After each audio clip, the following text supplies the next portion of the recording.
So yun guys, bubuksan natin yung ating ulam. Minsan kumain din tayo paminsan-minsan ng sardinas with alokbate. So ang sardinas guys are a good source of protein, omega-3, vitamin D, iron, and calcium.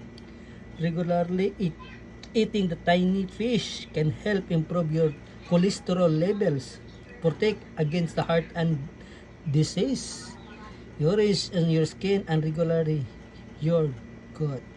Ganon yun guys. Tapos alubati naman, some benefits of alubati is control blood pressure, prevent and constipation, relieve ulcer, prevent cancer, prevent anemia, lose weight, release toxins, improve eyesight, boosts immunity, soften skin, anti against property, reduce swelling, good for pregnancy, and helps you sleep.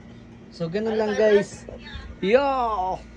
Sardinas with alokbate. So yun, siguro naman siya nakarelate dyan at mahilig dyan kumain ng alokbate. May kasamang sardinas. So kain tayo minsan. Okay guys? Alokbate!